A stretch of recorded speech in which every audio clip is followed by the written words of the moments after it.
Genesis buwa tonga kutia tin lalpa pathian chuan mihring ama chawa hi athalove ama changpui tu su akopui ommi ka siam sakteang atia ti chuan lalpa pathian chuan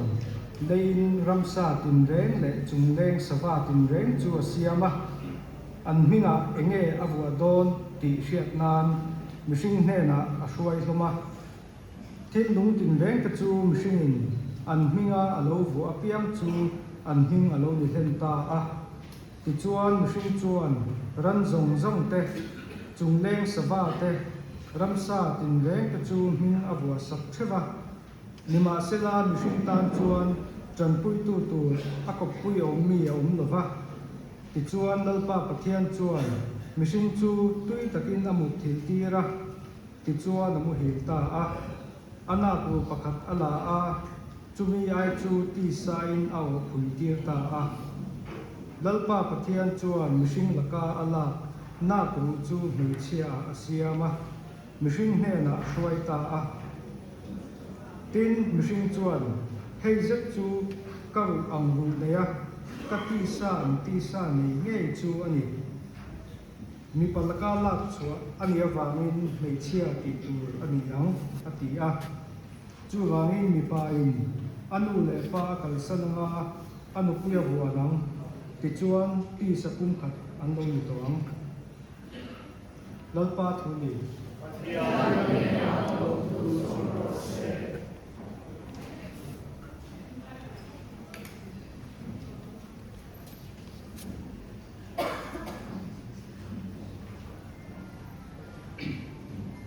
Sam kan chan wala tu lalpa thu pek zom tu te chu an eng thole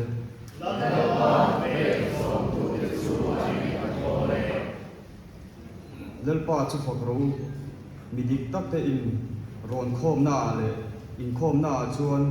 ka thing lung zong zong in lalpa he na lom thu ka thilam lalpa thil ti te chu aro puya chung thila loma piang ten an zir chiang thin lalpa thu pek zom tu te chu an eng thole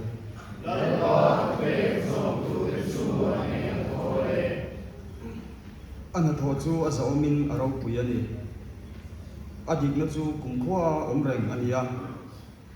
athil makti awangin ahming thanga lalpa chu mi khongai ke tak zangai na khat ani lalpa thu pek zom tu te chu an eng thole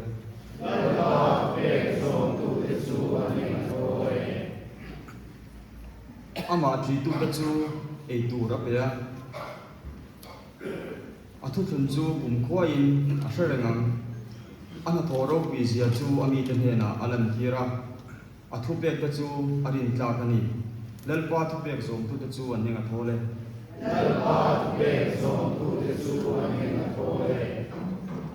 a ku thil ti ka chu thu tak le ro re na fel lania a thu nun na thu zong zong ka chu arin nom mani chung chu kum kho dei tu na tan ti he in no ma rin nom le taka ti ani kama lalpa thu pek zom tu te chu an ninga thole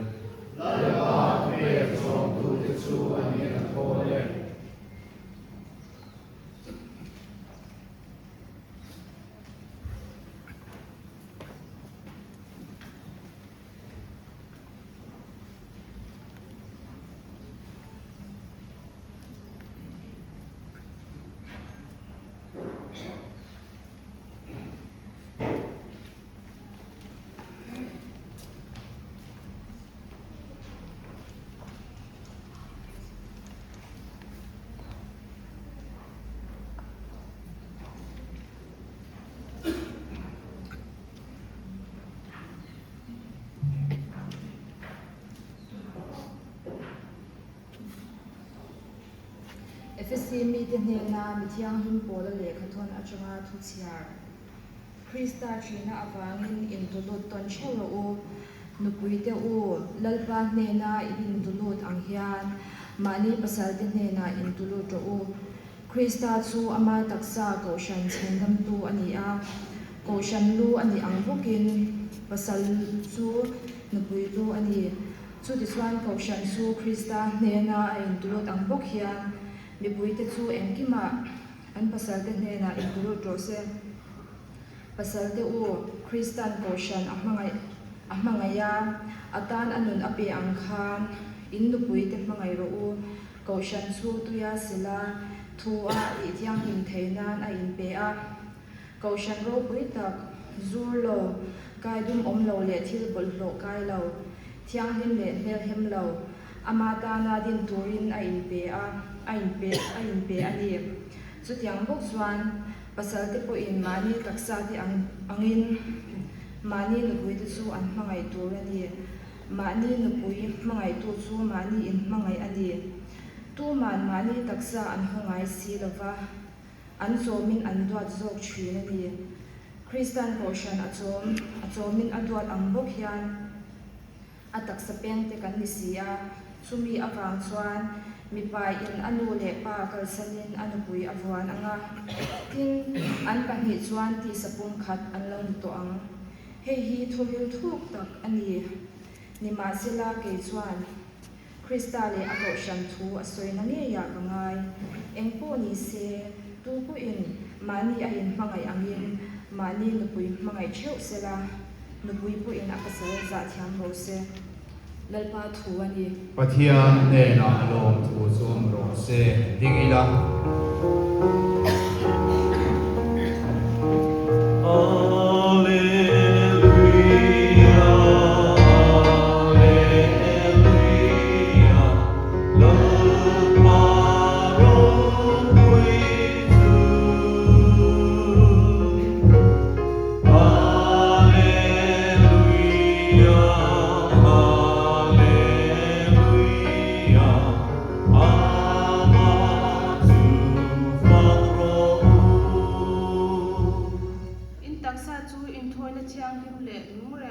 ama ti lom na dik tak atan han ro lalpan ti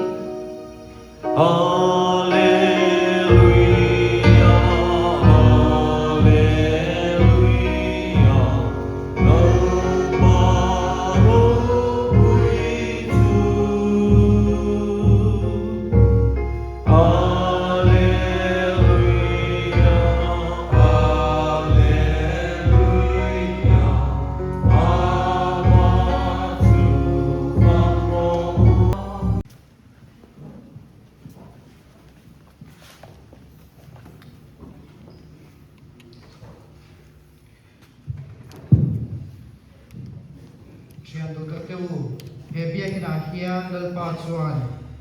in hangai na chu anem he a ati chaknan portion rombol tu tele heng ring tu te ha hian in lokala baptisma chuan thiang him to chuwa tuna hian ung khwa rin om tona nu panun phung dik taka in nun theinan he sakamena hian khongai na pe in ati chakdo chuani ti chuan portion ma nge hian in ru dik tak soi turin ka nge chu George Martin Lalwatwanga le Grace H. Nelson himi heta hian nang mani du than na nge zep nei lo hau lovin in nei na nang mani in beton turin in lo kalem kan lo kalem in dam sugin no paum dan turangin in hangain in joy moi ton angem kan in so kan mangai kan soy mo to Pathian tilpe in fa chu lom takin in pomin Krista le a portion darlingin in tiselianin in tumangem kan tumang tuna hian in nei in duwa wangin in kuding lam in suyula Pathian le a portion ma in refle na chu puang ru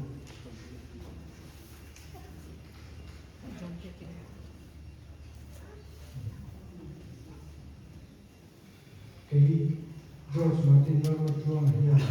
nang Grace kan puyata ka pom chea anu ma emo ashema emo damin emo damlopin emo pom maila ichunga hiya karin mamang ti ka tiam chea kadam chumin ka mai ka choi mo che Praise the Lord. Now George Martin Marwa Chuang hiya kapasarata ka pom chea anu ma emo ashema emo damin emo damlopin emo pom maila ichunga yan karin mamang ti ka tiam chea kadam chumin ka mai ka choi mo che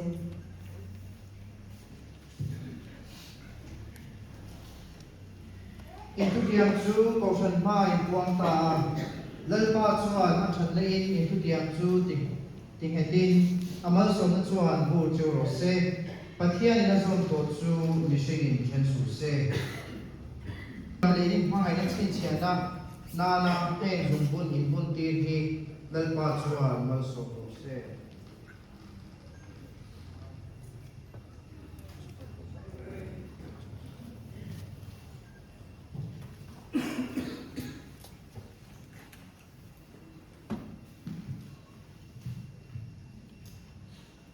Grace lo chan hin he su bun hi karin nom na le mangai na thin che nan tu na changin bunang che pa le pa le thara che hi amen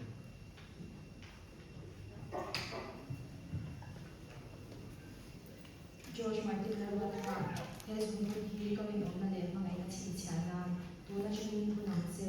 pa le thara changin hi kan za di mi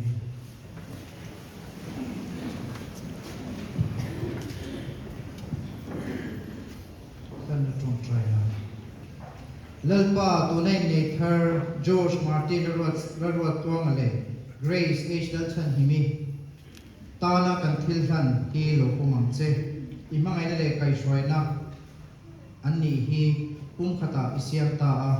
andam chunga nupa nunapin khat mi turin mal somang che e kanal pai so Krista mingin kan di le amen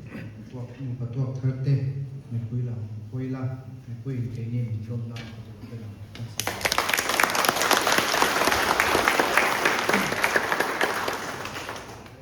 Thôi là nãy xuân thì lần là quân đó thì con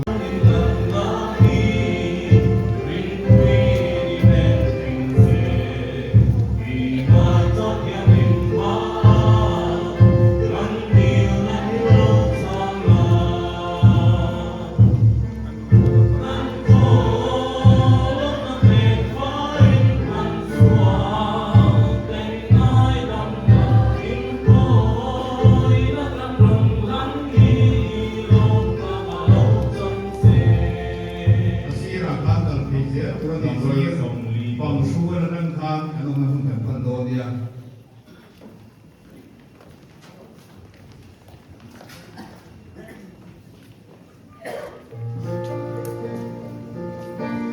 lưng bó thân thiếu gần bóng in gần trong trái lại ta là kinh ngoại trong bó tu nín gần bia con đi xa gần kinh lung lê riêng ru kê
kan plan play in plan game kim te pa pathian kom plan ani te nan tum trai ro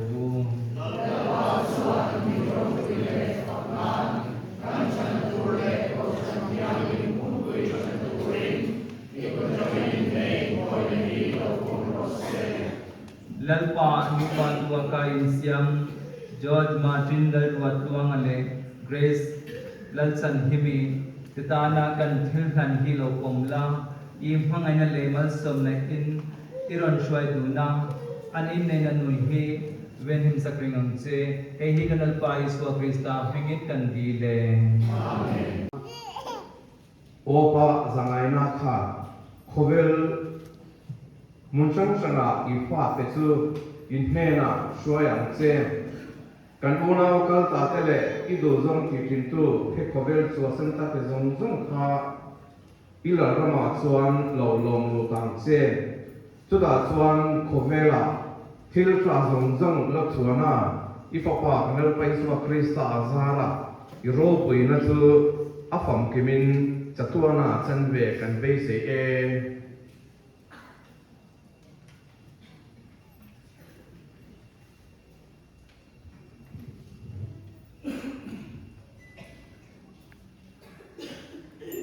ama sara ama ne ama zuan ro pai tin ti the sala yang tin ne kum khatin ro pui le soi moi na sum sum chu satwa I ta ni e Amen. Sa ma lo ting piti sela mal som na an lo nei.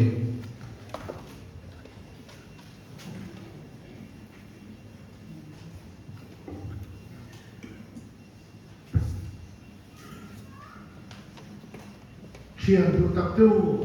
lalpa lam huin Grace lalsan himi tu da George Martin lalu tuanga Kristani ta hi khoi na mal som na le Krista taksa tisen zara he sui fina thiang lim hanga azom nu pa te hi mai na pum khata siam na I chong trai bu kan pa ithil ti thein eng malo tangin eng kim siama atira lele van siama mi hring chu ian puin siama mi pale be sia chu pan ni to lawa ti sapung khat ani zo na mi pa chu ma pan pui reng tu gata me chia ipia nangi ni zo to chu chele te to lo tu rin min zir tir boka kan pai rem ruat nei mi pale me chia chu pum khata siama no panun hi atira sol poina ti chia pha lo le tuile poina le bo thelo turamal so mani ifanu Grace lalsan himi tunai nei na pasal George Martin lalot thuanga zomta hi mai na nen ron en la imal som na adilani mai na le thamona le thikna I khoi na chu peng che le kha ziak thiang li na fa me che thiang li te dan zir tu lo ni fo ro se apasalina maurin na mat sela khoi na na chuan in amrenga ro lo dun tu rangi I shero se Kristan ko shal amangayangin eng lai poin mangayin so moi bok ro se kan pa ithupe anga dik taka umren turin vela inei na hian rinum ren turin veon se Christian nun to slak nei tu te lo ni reng ro se milak te he na Krista tu se tu ani thina chan chin tha chak na chu peng se fanawin mal somla nule pa tak ni turin dam reng ro se rim taka ta kunan dam nuin mi thiang te ne wal da ra chuan nun fam ki man nei al sakam se Hei hi kanal pai so Krista hingin kan dile Amen. Catholic mi sacrament dong thei pa mai ten dong do na ni Catholic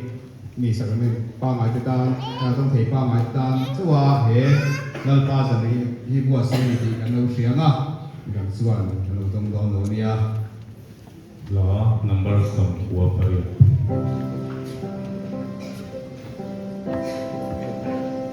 Lâu bò min ma ngay na cơ ngay tua hi ha ha ma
Chongket kek kating kha kan nenga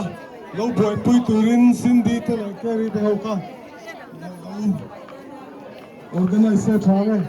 kek kating an ne don go nu le pa te kek kating ceremony ka kan ne do tu an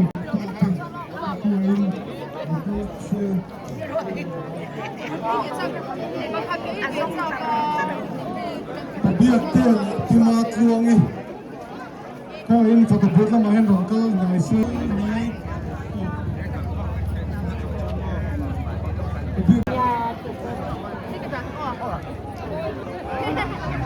Hele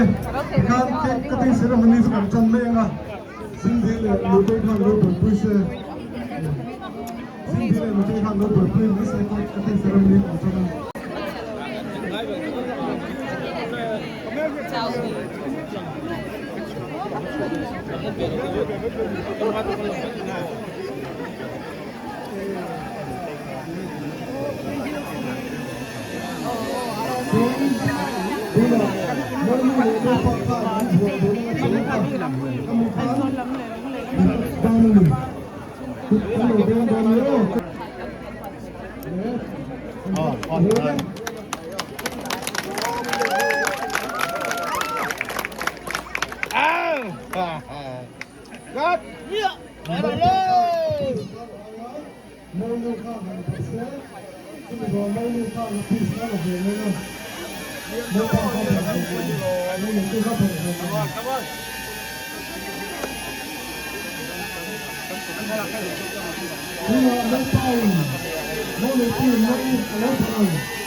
John Afghanistan zai tuna mun tunu da patkan da kan sindi la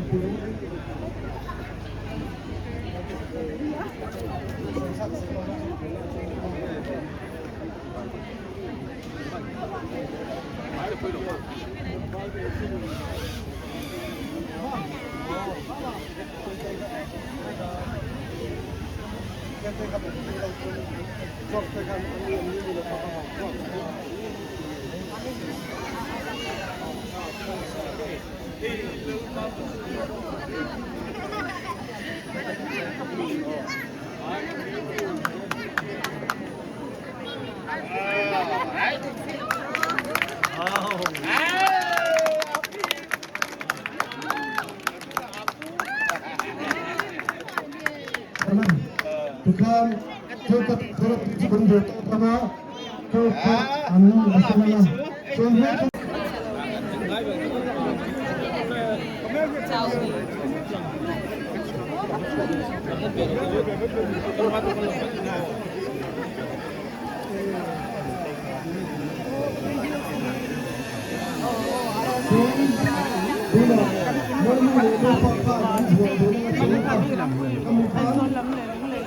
Kamu